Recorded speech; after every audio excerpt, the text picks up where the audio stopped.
Donc voilà, dans cette vidéo, nous allons reprendre l'exercice A plus A moins temporisé et nous allons utiliser l'écran HMI.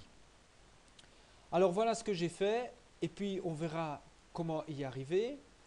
Donc j'ai repris l'exercice A plus A moins temporisé. Avec le HMI, donc j'ai repris le fameux bouton Start. Quand je pousse dessus, il enclenche et quand je relâche, il reset l'action du bouton poussoir, comme d'habitude. J'ai mis également deux cercles simulant les sorties A plus et A moins. D'accord. Et alors j'ai rajouté ici deux nouveautés. Ces deux nouveautés, c'est ici une case pour le temps désiré, d'accord, le temps qu'on souhaite modifier. Si on veut 5 secondes une fois, au cycle suivant on veut 10 secondes ou au cycle encore suivant on veut 3 secondes, on pourra le changer. D'accord. Et alors ici, j'ai quand même mis une case qui montre le temps écoulé. Si vous mettez 10 secondes et que vous attendiez 10 secondes, ben, parfois c'est long. Et si ça ne fonctionne pas, ben, on se demande si c'est la tempo ou pas.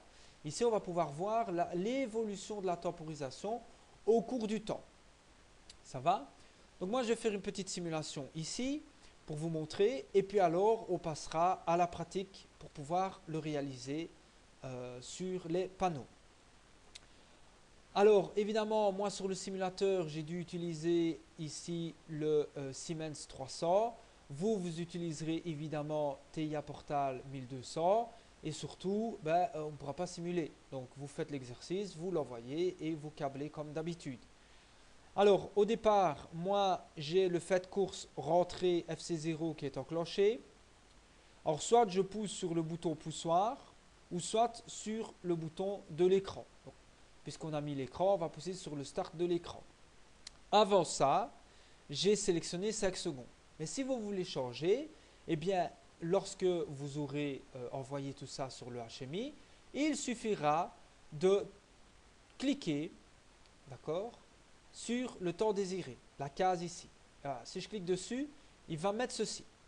Et c'est à moi de choisir le temps désiré. Par exemple, je veux 3 secondes ou bien je veux 10 secondes. Voilà. Et je tape sur Enter. Donc vous aurez la même chose sur l'écran. Hein. Voilà. Il vous indique 10 secondes. Alors, un petit rappel, en tout cas sur le HMI, les temporisations sur le Siemens TIA Portal sont comptées en millisecondes. On ne sait pas faire en secondes. Donc ici, j'aurai des secondes associées à des millisecondes. D'accord? On ne sait pas faire autrement. Donc ça, ce sera une petite configuration qu'on fera tout à l'heure dans les priorités de la tempo. Voilà, j'ai choisi 10 secondes. Et alors, quand je vais pousser sur Start, que va-t-il se passer? Si j'ai poussé sur FC0, évidemment, voilà, Start, il s'allume. D'accord? Il s'allume et le VRS sort à plus jusqu'au quand? Ben, jusqu'au fait course 2. Fait course 2, il est là. Je vais l'enclencher. D'accord? À ce moment-là, il y a une tempo qui va s'enclencher. Donc, je vais enclencher le fait course 2.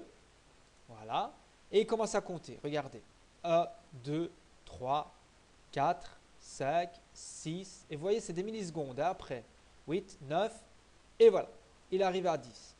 Donc, quand il a fini de compter le temps désiré que j'ai inscrit au départ, eh bien voilà, il a compté. Et il se remet à 0. Et alors, ben maintenant, voilà. Et mon cycle est terminé. D'accord? Si je repousse de nouveau, voilà, A+, jusqu'au fait course 2, et puis après ensuite, il commence à compter. Ça va? Voilà. Il compte jusque 10 secondes, et quand il aura fini les 10 secondes, ben, il sera rentré. OK? Et au prochain cycle, si moi je désire changer le temps parce que c'est trop long ou trop court, je clique de nouveau ici. Je mets par exemple 5 secondes parce que ça me paraît un peu trop long. Voilà. Et je repousse sur Start. D'accord? Voilà. Tac. Et il commence à compter. 2, 3, 4. Et quand il a fini, 5. Il se remet à 0 pour le prochain cycle. Ça va? Donc nous allons réaliser ça donc, sur le programme A plus A moins temporisé que vous allez reprendre. Il n'y a pas besoin de le refaire. Mais si vous ne l'avez plus, vous devez le refaire évidemment. Voilà. Voilà. Donc après la simulation, nous allons passer à l'exercice proprement dit. Donc pour ce faire, on va aller dans la table des variables. Dans la table des variables, on va devoir aller rajouter deux nouvelles informations. Donc vous laissez bien tout ça. D'accord? Vous avez repris donc, le A plus A moins temporisé. Vous gardez bien tout ça. Alors pour l'écran, qu'est-ce qu'il nous faudra? Il nous faudra premièrement donc, un bouton poussoir tactile. Donc on va appeler SE-HMI pour ne pas mélanger avec le SE réel. Alors ce SE-HMI, c'est une mémoire. Alors pour ne pas mélanger avec les transitions et pour ne pas mélanger avec la tempo, on va lui mettre une autre mémoire. D'accord? Simplement pour ne pas se tromper lorsqu'on encode. Moi, je vais l'appeler 4.0. D'accord? Il n'y a pas de souci. Vous pouvez l'appeler comme vous voulez. Moi, j'aime bien que ce soit bien structuré. Alors, qu'est-ce qu'il faut rajouter encore en plus pour notre écran HMI? Eh bien, c'est les deux temporisations. La première pour sélectionner le temps que l'on souhaite et la deuxième, c'est pour visualiser le temps écoulé. Donc, on va mettre la première, on va l'appeler par exemple tempo désiré. Voilà. Alors, attention, ce sont des temporisations, ce sont des mémoires de durée. Des mémoires de durée, ce n'est pas comme les mémoires 0 ou 1, éteint ou allumé. Ici, elles vont nous indiquer ou nous montrer des chiffres. Donc pour ça, il faut aller changer ici. Donc c'est toujours une mémoire puisque ça appartient à l'automate, mais on va devoir lui mettre ici D. D'accord? Donc il faut changer ici. Hein. On va mettre D. C'est M. Ah non, attention, attention. Il faut lui mettre ici. Hein. Attention, il ne faut pas se tromper. Pas aller trop vite. Voilà, il faut d'abord lui dire ici que c'est une mémoire de durée. Donc on va aller chercher ici. Voilà. Time. D'accord? Voilà. Il va vous dire ici qu'il y a une faute. Ok, il n'y a pas de souci. Alors on va aller la changer. Voilà. Il la met automatiquement pour vous. MD. Donc durée. D'accord? Donc n'oubliez pas, vous ne trompez pas, il ne faut pas aller trop vite. Il faut mettre time ici. D'accord? Parce que c'est, on va pas dire c'est éteint ou allumé, c'est 0 ou 1. Non. Ici, on va indiquer des chiffres. Et ces chiffres-là, c'est une durée. Donc on met time, MD et vous pouvez laisser 4. D'accord? Voilà. Maintenant, c'est bon. Il ne vous met pas d'erreur en rouge, donc c'est nickel. Alors, évidemment, ça c'est la tempo que moi, je vais donc cliquer dessus, changer le temps que je veux, 3, 5, 10 secondes, comme dans la simulation. Mais moi, j'aimerais bien savoir où en est cette temporisation lors de l'application. Et pour ça, je vais indiquer une nouvelle tempo, une tempo écoulée par exemple. Voilà.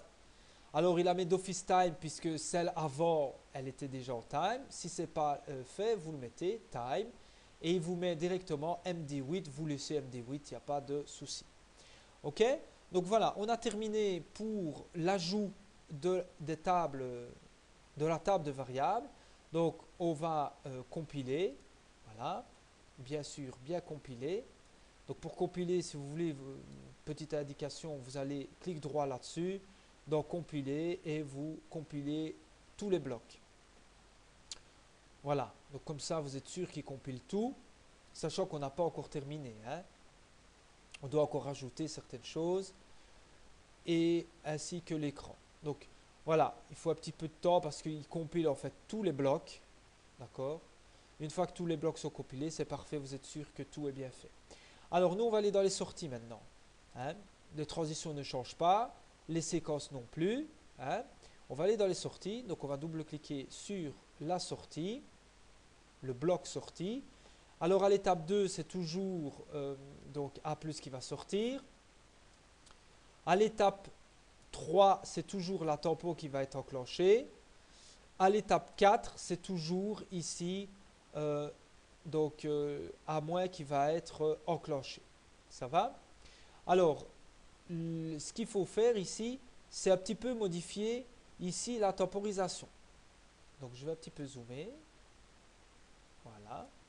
Alors, nous, en fait, la première fois qu'on a utilisé la temporisation, je vous ai demandé de mettre 5 secondes, 10 secondes, peu importe, pour faire fonctionner le système. Maintenant, on va changer. On ne veut plus quelque chose de fixe, mais on veut quelque chose qui nous permette de modifier à chaque instant, à chaque cycle, la durée de la temporisation. Donc en fait, on va effacer le temps fixe. Voilà, vous l'effacez. D'accord? Il vous met ici un avertissement en rouge parce qu'il faut compléter ici. Alors qu'est-ce qu'on va compléter? Ben, c'est très simple. On va aller lui mettre la fameuse tempo désirée. Donc on va aller lui dire tempo, voilà, et on la reprend désirée ici. D'accord? Il vous la met bien en bleu, ça veut dire qu'il accepte cette modification-là, donc ça veut dire que vous avez juste. Ok? Donc bien tempo désiré. Alors, évidemment, il manque quelques petites choses ici. Dans la sortie, ben, on va aller lui mettre la fameuse tempo, hein, il ne faut pas l'oublier, la mémoire de tempo. Voilà, tout simplement, vous la mettez. Et alors, dans le petit « et » ici, il demande encore quelque chose de durée, une mémoire de durée. Ben, moi, j'aimerais bien, quand j'ai choisi 10 secondes ici, de pouvoir visualiser les 10 secondes. Pour ça, il faut aller ici, dans la sortie « et ». Alors, on va lui mettre ici « tempo écoulé ». Voilà, comme ça, on va pouvoir visualiser en temps réel l'écoulement de la temporisation demandée. Voilà, donc encore une fois, ici, dans les sorties, c'est terminé. Donc, on peut compiler. Voilà, il a fini de compiler, ça va plus vite maintenant. OK. Et alors, maintenant, on va passer à la dernière ligne droite, c'est-à-dire de réaliser le HMI. Voilà, donc on va rajouter maintenant un nouvel appareil, donc l'écran. Pour ça, vous allez dans Ajouter un appareil. Voilà. Il vous met directement ici dans les HMI. Si ce n'est pas fait, ben, vous cliquez ici sur HMI. Vous déroulez Simatic Basic Panel. Nous, ici à l'école, c'est un écran 7 pouces, KTP 700 basique. Et vous prenez celui-ci. Voilà. Donc, regardez bien, à bien prendre celui-là. Hein. Et on fait OK. Voilà. Alors, dans l'assistant de l'écran HMI, on va simplement lui dire ici de le mettre en liaison directe avec l'automate. D'accord? Donc, vous sélectionnez. Voilà, petit V. Voilà, parfait. Et vous pouvez faire suivant. Voilà, moi j'ai tout décoché ici. Suivant, j'ai tout décoché là. Voilà, ici je n'ai rien fait non plus. J'ai décoché ici également. Et ici j'ai tout enlevé. Voilà, tout est ici, mais je ne les ai pas mis là. Si je veux les mettre là, ben, il suffit que je clique et que je les mette. Hein. On se rappelle. Voilà. Et je fais terminer. Voilà. Et voilà mon écran. Donc je vais dézoomer un petit peu. Voilà. Alors on se rappelle, on enlève ici le bienvenu, ne nous sert pas à grand chose, ça va. Alors on va commencer par mettre notre bouton poussoir. Donc on se rappelle pour le bouton poussoir, on va aller le prendre ici. Donc on clique, on maintient, on se rappelle. Je peux augmenter en cliquant dessus. Donc je vais un petit peu zoomer, voilà. On peut ici agrandir, allonger, faire ce qu'on veut, d'accord. Alors, je vais dans les propriétés, on se rappelle aussi, voilà, dans les propriétés générales, je peux mettre ici Start, démarrage, bouton poussoir, tout ce que vous voulez, d'accord? Voilà, il l'a pris en modification. Donc, dans les propriétés également, je vais aller dans événements. Dans événements, je vais presser. Lorsque je presse, ben, j'ajoute une fonction sur ce fameux bouton poussoir. Qu'est-ce que je veux qu'il fasse quand je presse? Eh bien, j'aimerais bien qu'il mette à 1. Voilà, traitement des bits ici. Vous lui dites mise à 1. D'accord? Il vous dit ben, mettre quoi à 1? Ben, il faut aller le chercher. D'accord? 3 petits points, on se rappelle. Et je vais aller dans la table des variables. Voilà, je clique sur la table des variables. de l'API. Attention, variable de l'API. Voilà. Et je vais lui dire, ben moi, je voudrais bien que ça fasse la même chose que le SE HMI. D'accord? Voilà. Et je clique dessus. Ça va? Alors, quand je relâche le fameux bouton Start, moi, j'aimerais bien que ça fasse quelque chose d'autre. Qu'est-ce que ça doit faire? Ça doit resetter mon bouton poussoir pour pas qu'il reste enclenché, en fait. D'accord? Donc, je repousse sur le SE HMI. Et en fait, ben, comme ça va resetter, ça va relâcher le bouton poussoir. Donc, ça va simuler, si vous voulez, un bouton poussoir. Parce qu'on pourrait faire un interrupteur, on pourrait faire plein de choses. D'accord? Voilà.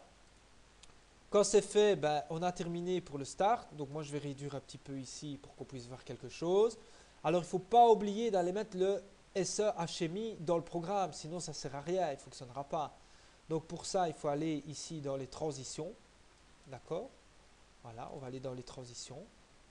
Et ici, on se rappelle, on poussait sur SE et FC0 pour que la transition 1 fonctionne. Ben maintenant, il va falloir lui dire soit je pousse physiquement sur SE, qui se trouve sur le panneau, bouton poussoir réel, soit je pousse sur mon bouton tactile. Donc, je vais donner la réponse, soit c'est un ou l'autre. Donc, c'est une boîte ou. Donc, on va se mettre ici, regardez. D'accord? Vous vous mettez ici et on va lui dire, je voudrais bien intercaler une boîte ou. Voilà. D'accord? Donc c'est SE ou, et là je vais lui dire simplement SE HMI. Voilà. Donc ce sera SE ou SE HMI et le fait course rentrée qui enclenchera la première transition. Ça va? Il ne faut pas l'oublier. Hein? J'ai failli l'oublier aussi et alors ça ne fonctionnera pas. Hein? Voilà, donc on compile. Il faut toujours essayer de compiler, comme ça on est tranquille. Hein. Voilà, alors on retourne sur le HMI1. Donc pour ça, on va sur ici, vue racine. On clique, vue racine. Voilà, maintenant mon bouton Start, il est totalement opérationnel. Alors ce qu'on va faire, on va mettre les deux sorties.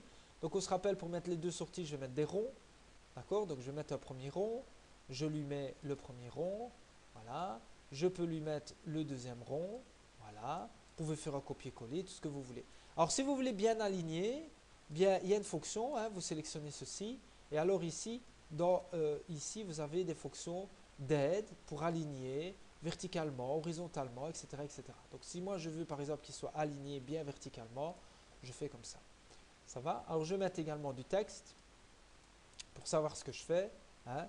Donc là, on va mettre A plus, et alors on va mettre ici A moins. Alors évidemment, il suffit d'aller dans les propriétés, hein, à chaque instant, propriétés, et vous pouvez aller choisir ici la taille, donc le style, la taille, la police, tout ce que vous voulez. D'accord? Bon, ça je vous laisse faire, il n'y a pas de souci. Moi, ici, c'est juste pour vous montrer. Alors, si vous voulez bien aligner également, ben, vous pouvez le faire. Voilà, vous pouvez aligner correctement. Donc, vous pouvez agrandir. Vous savez qu'on peut faire tout ça. Hein. Voilà, et on va aligner. Parfait. Voilà. Pour qu'il ait plus ou moins la même taille, évidemment.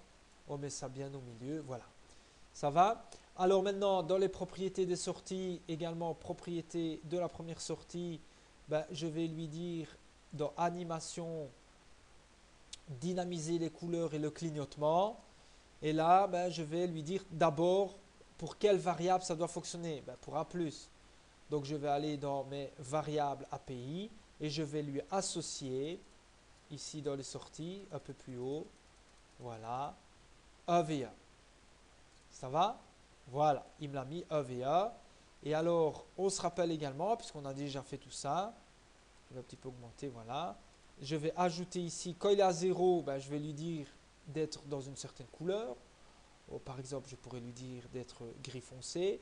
Et quand il sera à 1, voilà, quand il sera à 1, c'est-à-dire quand il fonctionnera, ben, j'aimerais bien qu'il soit dans une couleur, par exemple, bleue. Je peux également lui dire de clignoter pendant qu'il fonctionne ou pas. C'est à vous de voir. Hein. Moi, je vous explique le principe. Alors, vous cliquez sur A-, d'accord? Et dans animation, attribut d'abord. Voilà. Propriété. On va recommencer. Voilà, on va aller dans A-, propriété. Voilà. On va aller dans présentation, événement, attribut. Il se trouve où? Oui, voilà. Donc, dynamiser les couleurs et le clignotement. Voilà, je clique ici. Je lui dis que c'est EV2. Voilà. Et dans les plages à 0, ben, je lui dis comme l'autre, ben, j'aimerais bien que tu sois en gris foncé. Et à E, j'aimerais bien, par exemple, la couleur rouge, par exemple. Et encore une fois, vous pouvez mettre les clignotements, etc. Voilà, donc on a terminé également les sorties. Donc vous voyez, ça va vite. Ce que nous, on aimerait bien faire, la nouveauté par rapport aux exercices précédents, c'est d'incorporer nos fameux deux temporisations. Une qui nous permettra de sélectionner le temps désiré et une qui nous permettra de visualiser le temps écoulé. Alors pour ça, vous devez prendre ces cases-là. Donc c'est des champs dans lesquels il va avoir une indication de chiffres. Donc on va la mettre, voilà la première, d'accord. On va la définir, comment? Ben, toujours, hein, on peut l'augmenter, etc., l'allonger. Et alors on va toujours dans les propriétés. Donc on va aller dans propriétés, ici, voilà, d'accord. De ceci. Alors, premièrement, il faut lui dire c'est quoi. Donc pour ça, on va aller dans la table des variables. D'accord? La table des variables, voilà, elle s'est indiquée ici. OK? Et dans la table des variables, je vais aller chercher mes deux tempos. Donc c'est mis par ordre alphabétique. Donc voilà. Tempo, ça commence par T. Hein? On a nos trois tempos. On a la première tempo qui nous sert pour le graphe 7. Donc on n'y touche pas. Et on a les deux tempos MD. Celle de désiré et celle d'écoulé. Eh ben, je vais prendre la première, désirée, je clique dessus, je maintiens et je la mets là-dedans. D'accord? Voilà, je l'ai mis là-dedans. Et puis je peux prendre la deuxième. Soit je refais ici donc un élément, soit vous pouvez faire d'office. Regardez, écoulé, vous la mettez, il la met d'office pour vous. D'accord? Mais alors seulement il faudra la mettre pour qu'elle soit comme l'autre. Hein? Voilà, on va définir tout ça. Maintenant, pour ça, on va réduire. D'accord? On va les disposer par là. Parce que moi, je vais mettre. Alors, premier petit, vous mettez temporisation ou désiré ou demandé. D'accord? Voilà. Mettez comme vous voulez. Alors, on va la déplacer. Voilà. Donc, ça, on peut le redéplacer par là. C'est pas un problème. Voilà.